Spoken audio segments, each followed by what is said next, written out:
जैसा कि आप सभी अवगत हैं कि विगत वर्ष मार्च महीने से ही कोविड-19 का प्रकोप पूरे विश्व में चल रहा है और ये वैश्विक महामारी को लड़ने के लिए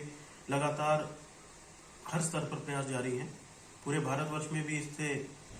काबू पाने के लिए लगातार प्रयास किए जा रहे हैं और बहुत हद तक अब इसकी इन्फेक्शन को कंट्रोल भी किया जा रहा है। इस नए साल में एक बहुत बड़ी खुशखबरी हम लोगों को मिली है कि इसकी वैक्सीनेशन अब प्रारंभ की जानी है और कल दिनांक 16 जनवरी 2021 को माननीय प्रधानमंत्री जी द्वारा इसका पूरे देश में लॉन्च किया जा रहा है। जनपद प्रतापगढ़ में भी 3 जगह से इसके लॉन्च की कार्रवाई शुरू की जा रही है, जिसमें जिला महिला चिकित्सालय, CHC कुंडा और CHC रानीगंज में इसको लॉन्च किया जाएगा। इसमें हर एक साइट पर 100 हमारे बेनिफिशरीज को प्रथम दिन वैक्सीनेशन किया जाएगा। जो जनपद प्रतापगढ़ को वैक्सीन प्राप्त हुई है वो कोविशील्ड वैक्सीन जो सीरम इंस्टीट्यूट पुणे द्वारा बनाई गई है उसके वायल्स प्राप्त हुए हैं। इसमें निर्देश ये दिए गए हैं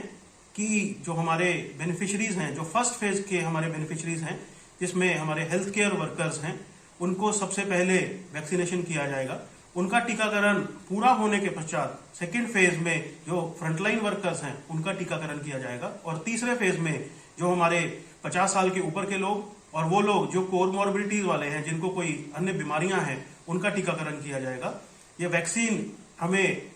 निर्धारित मात्रा जो भारत सरकार द्वारा तय की गई है वो प्राप्त हो गई है और वो हमारे जो डिस्ट्रिक्ट लेवल हमारा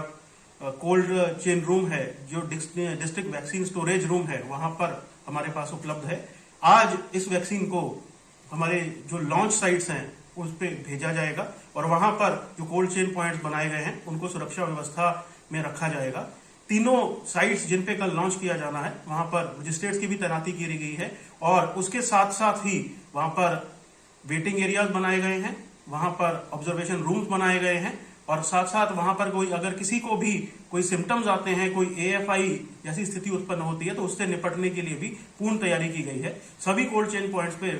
जो है हमारी CCTV की कवरेज में रहेंगे, वहां पर सुरक्षात्मक उपाय रहेंगे। इसके अतिरिक्त जो हमारे वैक्सीनेटर्स हैं उनकी जो 5 लोगों की हमारी टीम बनाई गई है उसमें वेरिफिकेशन की भी कार्रवाई की जाएगी और सभी जो पहले दिन लॉन्च डे के दिन जो बेनिफिशरीज हैं उनसे व्यक्तिगत तौर पर कंट्रोल रूम से वार्ता करके उनको प्रपत्र आवश्यक लाने हैं, कितने समय उनका किस समय वैक्सीनेशन किया जाना है और किन सावधानियों को उनको बरतना है, ये भी उनको बताया जा रहा है। इसमें बहुत सारी अफवाहें भी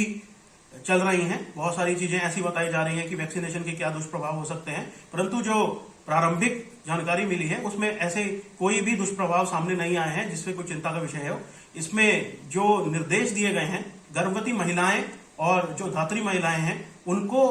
इससे अभी वैक्सीनेशन से मना किया गया है क्योंकि अभी तक उनके ऊपर इसके ट्रायल्स पूरे नहीं हुए हैं। इसके अतिरिक्त जो हमारे कोई कर्मी ऐसे हैं जो बीमार होंगे, जिनको बुखार होगा या फिर कोई ऐसी बीमारी होगी जिससे वो पहले से लड़ रहे हों, उनको इससे अभी वैक्सीनेशन से दूर रखा जाएगा। इसके अतिरिक्त अगर कोई स्वस्थ है कर्मी, कोई ऐसा है जो टीकाकरण के लिए आता है तो उसका टीकाकरण किया जाएगा, उसका पूरा रिकॉर्ड किया जाएगा। जो लाभार्थियों का बेनिफिशरीज का चयन किया गया है वो कोविन पोर्टल के जरिए किया गया है और उसमें जो लाभार्थियों की फीडिंग हुई थी उन्हीं का ही टीकाकरण किया जाना है। इसलिए सभी जनपद वासियों से भी अनुरोध है कि चरणबद्ध तरीके से वैक्सीनेशन कराया जा रहा है। अभी पहले चरण में जो हमारे हेल्थ केयर वर्कर्स हैं, जो इस कोविड के पूरे कार्य के दौरान जो हमारी जो ऐसी वैश्विक महामारी उत्पन्न हुई थी, जिन्होंने आगे आकर अच्छा काम किया है, बहुत बेहतर काम किया है और सभी को सुरक्षित रखने का काम किया है, उनका सबसे पहले वैक्सीनेशन होगा क्योंकि अभी भी कोविड के केसेस निकल के आ रहे हैं। इसीलिए सबसे पहले उनका वैक्सीनेशन, फिर फ्रंटलाइन वर्कर्स का और फिर जैसे जैसे प्राथमिकता तय होंगी उन्हीं का वैक्सीनेशन कराया जाएगा। पूरे जनपद में धारा 144 लागू करी गई है, इसलिए सभी से अनुरोध है कि जिनका वैक्सीनेशन किया जाना है वही बेनिफिशरीज ही हमारे निर्धारित स्थलों पर जाएं। इसके अतिरिक्त कोई भी आदमी वहां पर ना जाए और जितने भी हमारे साथी हैं उन सभी को यह आश्वस्त किया जाएगा कि जैसे जैसे भारत सरकार के निर्देश आएंगे हमें वैक्सीनेशन के डोजेस मिलते रहेंगे, सभी का वैक्सीनेशन कराया जाएगा और आगे आने वाले समय में जैसे भी स्थितियां उत्पन्न होंगी उससे सभी को अवगत किया जाएगा।